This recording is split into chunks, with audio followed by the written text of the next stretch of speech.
alhamdulillah ini yang kesekian kali ya dah di komunitas Sydney. Saya sudah sembahyang di Masjid Tempe, sudah ketemu dengan sekelompok ya dah.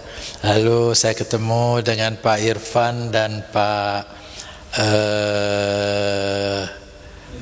Sedi, Center SCD, Pak Iksan Akbar, Pak Nirfan Kamarudin, sudah itu ketemu lagi dengan kelompok Bapak. Terus saya juga sempat berkunjung ke Sydney University, juga ketemu beberapa komunitas Indonesia. Saya pergi ke University New South Wales, juga saya pergi ke University Melbourne, juga ketemu. Jadi dalam kunjungan saya datang tanggal 1 September dan insyaallah saya kembali ke Kuala Lumpur tanggal 30 September. Saya tinggal di Jakarta dan di Kuala Lumpur. Oke, jadi saya adalah penulis buku. Sekarang saya memperkenalkan diri sebagai penulis buku karena sudah lahir buku saya, yaitu Para Pemburu Masa Depan. Saya nama Surya Burhanuddin. Sebetulnya saya sendiri tidak pernah terpikirkan untuk menjadi seorang penulis.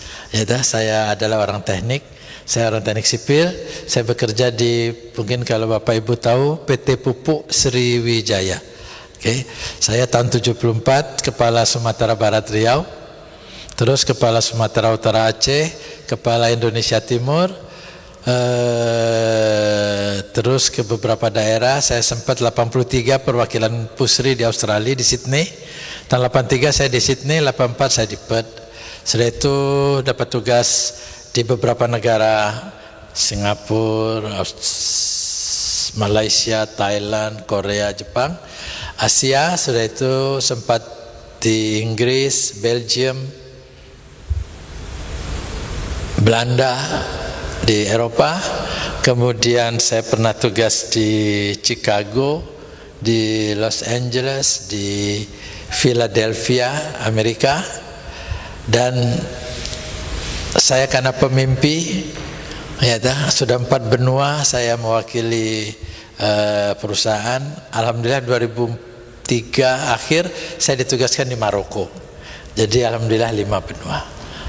Saya dibesarkan oleh ayah yang ke kantornya atau naik sepeda. Jadi masa kecil itu melahirkan mimpi-mimpi. Nah, mimpi itulah yang membawa saya alhamdulillah keliling 5 benua. Dan saya juga berkeinginan, karena sudah keliling melihat dunia begitu luas, lahir mimpi baru, yaitu saya agak iri dengki positif kepada konsultan asing satu. Waktu itu saya bekerja di Pusri, saya jadi kepala proyek didampingi oleh konsultan asing. Karena uangnya dari Bank Dunia, Pak. Bank Dunia punya aturan, kalau uang dari dia kita mesti didampingi. Jadi saya dibantu oleh seorang Kanada sebagai pembantu saya. Saya kepala proyek. Tapi tiap bulan saya mesti bayar gaji dia 20 kali lipat saya.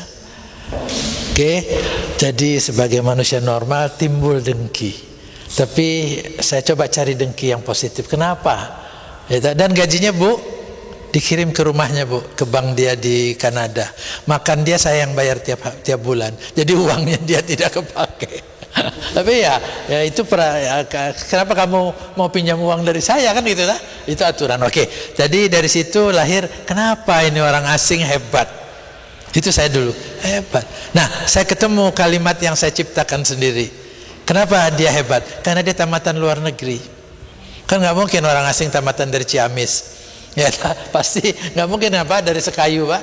Pasti dia tamat. Jadi itu kalimatnya. Nah, kalimat itu yang saya bawa, mendorong bahwa anak saya supaya hebat harus sekolah luar negeri. Itu mimpinya anak seorang karyawan pegawai negeri yang naik sepeda. Jadi supaya hebat anak saya harus sekolah luar negeri. Itu omong sendiri. Dan ternyata Tuhan kasih jalan. Anak saya yang pertama perempuan diterima di Waikato University, New Zealand, dan diterima di Universiti Kebangsaan. Saya pilih Universiti Kebangsaan Malaysia. Tamat dari Universitas Kebangsaan Malaysia, dia sambung ke Switzerland. Tamat dari Switzerland, dia kerja di Switzerland. Setelah itu dia pindah kerja di Amerika. Jadi mimpi tadi jadi kenyataan. 3 tahun di Malaysia, 2 tahun di Eropa, 2 tahun di Amerika. Baru pulang ke Indonesia, dia jadi manajer, di mana manajer sebelahnya adalah orang kulit putih. Artinya mimpi jadi kenyataan. Anak yang kedua masuk Universiti Utara Malaysia, S1, S2, sekarang terus kerja di Petronas. Sekarang asisten dirut Petronas di Kuala Lumpur. Anak ketiga masuk Malaysia, S1, ternyata tamat langsung kerja di Baltimore, Amerika. Terus kembali ke Indonesia, kerja di Jakarta, setelah itu di Bali. Sekarang manajer Ritz-Carlton Hotel Kuala Lumpur. Jadi mimpi saya dulu itu menjadi kenyataan. Tetapi yang menjadi poin saya hadir di sini, bahwasanya pada waktu saya masukkan anak saya sekolah di Malaysia, saya pada waktu itu jadi dirut anak perusahaan pusri. Jadi saya mampu, punya uang untuk bayar sekolah. Pada waktu saya mau bayar sekolah, ternyata saya tahu misalkan 1.000 Australian misalkan, saya tahu 1.000, saya siapkan uang 1.000. Waktu saya mau bayar 1.000, ternyata kwitansi yang keluar hanya 180. Saya tanya yang 820 kapan? Tuan bayar 180 sesuai dengan sistem yang ada. Jadi saya terganggu otak saya. Saya cari-cari, ternyata anak saya dapat beasiswa yang tidak saya minta, yang tidak saya apply. Jadi terganggu lagi otak saya. Kenapa? Ternyata ada skema yang tidak diumumkan. Kalau Anda diterima, automatically Anda Terus anak kedua saya masukkan Universiti Utara Malaysia, dapat skema yang sama. Anak ketiga sama. Artinya di situ, dan saya kebetulan dalam setiap pertemuan sharing dengan mana-mana pihak, saya selalu mengungkapkan saya orang yang selalu mencari. Sebab kalau mencari itu Ibu ada 2 kemungkinannya, Bu. Dapat atau tidak dapat. Kalau tidak mencari cuma 1. Nah, contohnya begitu sampai di Sydney, saya seminggu saja sama anak cucu, menantu, dibawa jalan sana, bawa jalan sini, oke lah, makan sana, makan sini. Tapi saya cukup merasa oke, tapi saya rasanya banyak multi kegiatan yang bisa saya lakukan. Mulai saya kontak-kontak sama kawan di Indonesia, saya ada di Sydney, siapa yang kira-kira bisa saya temui? Dapatlah nama beliau. Dapat lagi melalui satu, dapat nama Pak Irfan, dapat lagi Pak Nirwan, dapat terus akhirnya sampailah saya ketemu Bapak Ibu. Itu saja, karena saya selalu mencari. Rasanya kalau dulu kita kecil mungkin pernah diajarin Ibu, sekali kayu 2-3 pulau. Itu saya robah Pak sekarang. Sekali kayu 2-3 ribu pulau Pak. Kalau 2-3 aja nggak cukup Pak. Sayang gitu Pak. Kalau sekali kayu itu sayang. Kalau bisa 2-3 ribu, kenapa harus 2-3? Itu banyak. Nah itulah saya datang ke sini atas kapasitas biaya sendiri, oleh anak didukung, ya tak? Tapi kok ngapain hanya untuk? Karena kebetulan saya sebulan, mulai saya mencari. Gitu. Nah dan kebetulan saya juga sudah diundang ke, saya sudah ketemu Dubes. Saya sudah ketemu Pak Yayan, saya sudah ketemu Konjen, dan buku saya sudah, jadi buku saya kebetulan sudah beredar di Indonesia dan di Malaysia, sehingga infonya sampai ke Deparlu. Dari Deparlu dikontak bahwa ada Pak Surya, sehingga saya ketemu Pak Yayan, saya ketemu Pak Dubes, jadi dari situ tambah kegiatan atau pertemanan yang saya dapat. Hari ini saya bersyukur saya kenal Bapak Ibu. Oke. Paling tidak dari situ saya terus seperti saya umpamakan di dalam cerita buku saya, bahwa masa depan untuk anak itu saya umpamakan durian. Jadi saya perlu 3 durian Ibu untuk 3 orang anak saya. Durian itu saya mesti masuk ke hutan, saya mesti ketemu buaya, saya mesti ketemu ular untuk dapatkan 3. Jadi saya berjuang, atau seperti yang Bapak Ibu ngalami lah ya, kita jungkir balik untuk menghebatkan anak. Tetapi manakala saya sampai di hutan, saya melihat durian, ternyata yang saya temukan bukan 3 durian Ibu, tetapi kebun durian. Sehingga saya tersudut di satu kondisi, harus saya apakan durian yang sekian banyak ini? Cukup saya pulang bawa 3 saja dan kita lupakan, atau saya melakukan sesuatu terhadap yang lainnya? Akhirnya saya putuskan, kenapa tidak saya berbagi? Dan alhamdulillah saya coba peluang beasiswa yang anak saya alami itu saya bagi ke 1 orang, 2 orang. Alhamdulillah sekarang sudah 600 anak Indonesia yang saya sekolahkan ke luar negeri. Dan ternyata apa? Bisa tuh, dan sampai hari ini saya alhamdulillah belum bangkrut. Jadi memang rasanya ternyata berbagi tidak mengurangi. Itu yang saya rasakan. Jadi sudah 600 anak Indonesia yang saya bawa sekolah ke luar negeri. Sekarang mereka bertaburan, ada di Melbourne 2, ada di Korea 2, ada di London 2, ada di Taiwan. Jadi saya bawa mereka ke Malaysia. Jadi Malaysia adalah tempat yang paling tepat untuk anak Indonesia meninggalkan tanah air, menurut saya. Kenapa? Tidak ada culture shock. Ya, dia datang, bahasa kampungnya sama, budaya sama, agama sama, gitu. Tetapi English adalah bahasa kehidupan, English adalah bahasa sekolah. Itu yang jadi, sehingga istilah, walaupun semua anak Indonesia yang saya bawa semua kakinya gemetar, karena anak Indonesia 99 dari 100 anak Indonesia adalah pengecut, karena orang tuanya tidak pernah mengajar dia berani. Karena begitu mau keluar negeri langsung dia udah enggak, jadi justru orang senang atau orang mampu tambah tidak berani. Yang berani justru orang yang tidak mampu, karena dia pasrah dalam kehidupan. Sehingga anak tukang beca saya bawa dari Surabaya sekarang sudah sarjana. Anak tukang beca dari Palembang sekarang calon doktor. Anak supir angkot dari Palembang sekarang calon doktor. Jadi itu yang saya alami. Nah, jadi memang tidak mudah juga untuk ngajak orang maju. Jadi pertama tentu saya mau perlihatkan dulu, walaupun mungkin ibu bapak pernah lihat universitas hebat di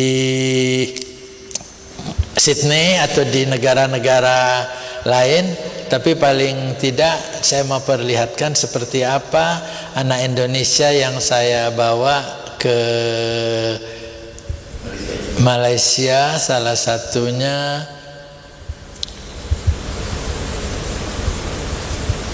universitasnya ini. Jadi bagaimana mereka datang dari Palembang. Paling banyak yang saya bawa dari Palembang. Kenapa? Karena saya di Pusri tinggal di Palembang. Jadi waktu mencari orangnya pun saya gampang. Kenapa? Saya datangnya kepala sekolahnya. Assalamualaikum Bapak Ibu. Pak Surya. Terima kasih, anak saya sekarang sudah di Amerika gini nih. Nah, saya mau coba, Ibu bantu dong cariin saya yang best. Gitu dah. Jadi enak kan? Dia tahu saya tahu dia. Oke. Ya, silakan Pak. Nah, jadi kenapa yang paling banyak 400 yang saya 600 yang dari 600 yang saya bawa 400 itu anak dari Sumatera Selatan. Ya, nah dari Palembang yang terbanyak. Nah, jadi yang lain terus dari daerah-daerah lain. Oke, sambil menunggu ini agak lambat. Nah, jadi tidak terasa kegiatan saya menyekolahkan anak Indonesia itu sudah 20 tahun. Dan saya kerja hanya dengan 2 kaki dan 2 tangan, ditambah 2 kaki 2 tangan istri. Jadi ternyata bisa, siapapun bisa. Jadi artinya di sini saya menyimpulkan bahwa kita tanpa sadar memiliki kelebihan potensi. Kenapa tidak berbagi? Ini saya kasih lihat salah satu universitas di Malaysia.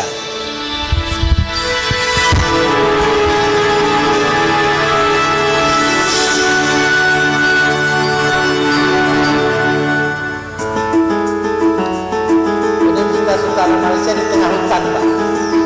1.100 hektar, lebih luas daripada Universitas Sydney.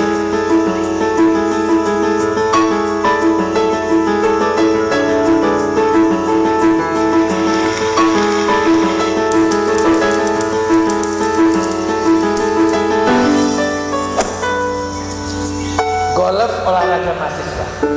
Golf disediakan untuk mahasiswa.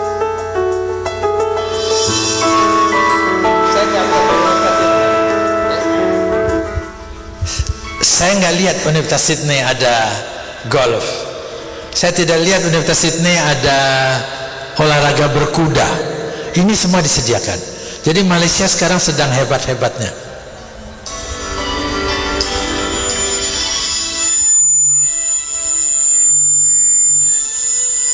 Jadi di atas tanah 1100 hektar. Jadi saya coba ke Universitas Sydney hanya untuk sekedar mau seperti apa perbandingan. Universitas Sydney sudah berumur 166 tahun. Ini berumur 32 tahun. Ada 33.000 mahasiswa. Ya, 33.000 mahasiswa, Pak. Yang lebih hebat dari Universitas Sydney apa ini? 33.000-nya disediakan rumah. Ya, jadi di Universitas Sydney ataupun di mana-mana itu orang cari rumah sewa sendiri, cari. Ini semua 100% disediakan rumah. Dari 33.000, 3.000 mahasiswa internasional. 3.000 masih 10% mahasiswa internasional. Jadi kita tinggal di dalam kampus. Ya, jadi asrama, tinggal di sini, kuliah di sini, perpustakaan di sini, rumah sakit di sini, golf di sini, berenang di sini. Yang tidak ada satu penduduk. Karena konsepnya mahasiswa harus dijauhkan dari penduduk. Karena ini kuda disediakan untuk mahasiswa. Ini kuda, saya tidak tahu kuda mana, yang jelas kuda setinggi mahasiswanya. Dan ini bukan murah, ini mahal, tapi disediakan untuk mahasiswa. Ini pelajar kita Indonesia. Jadi saya pergi di Australia, infrastruktur oke, tapi tidak ada hal-hal seperti ini, hanya akademik saja. Agak ada. Semua mahasiswa tinggal di asrama yang disediakan oleh sekolah. Terus karena 1.000 hektar kan jauh, Pak. Tinggal di sini, kuliah di sini, berenang di sana. Nah, itu disediakan bus yang digaji shuttle hanya begini saja. Jadi kita tinggal keluar asrama, tunggu bus, naik bus, turun bus, kuliah, naik bus, pergi golf, naik bus, pergi fitness, naik bus, pergi berenang. Semua disediakan. But only in the right minds.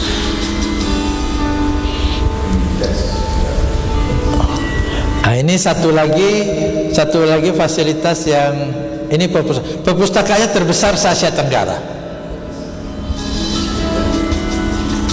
Sekarang ada 4 juta buku.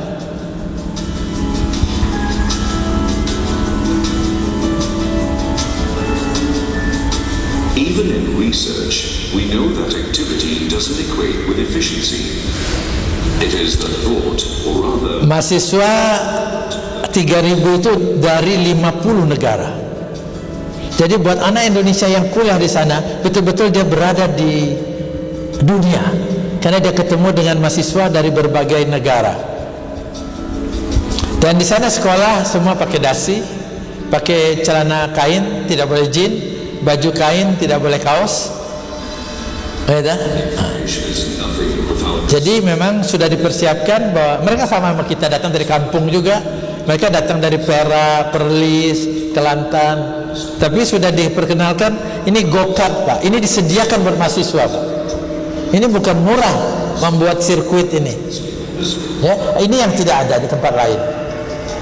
Ya, go-kart, kuda, golf, fitness, sauna, semua untuk mahasiswa disediakan.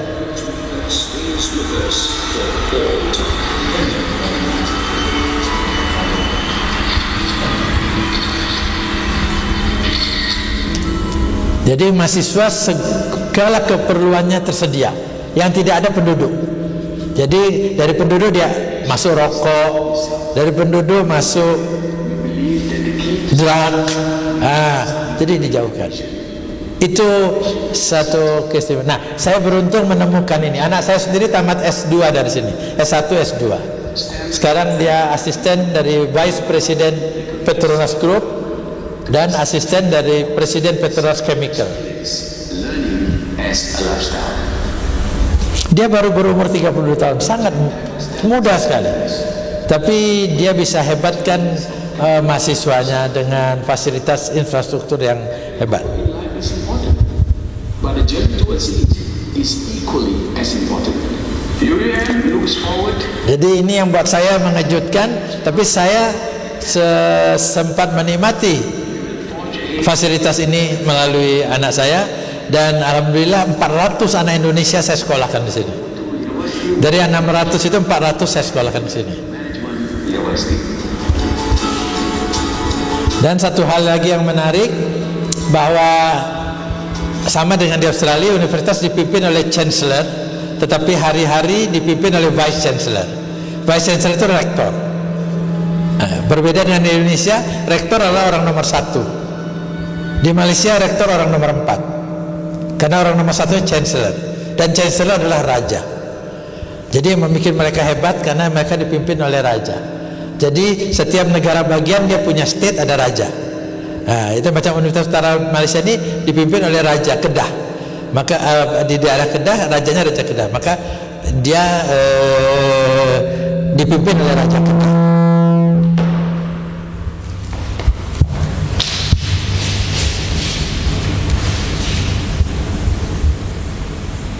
Jadi itu gambarannya Bapak Ibu, seperti itu apa namanya? Fasilitasnya yang buat kita yang dari Indonesia, jangan bicara kita yang di luar negeri ya Bu, itu sudah fantastik. Dari Australia saja sudah fantastik, apalagi buat kita yang memang kata Pak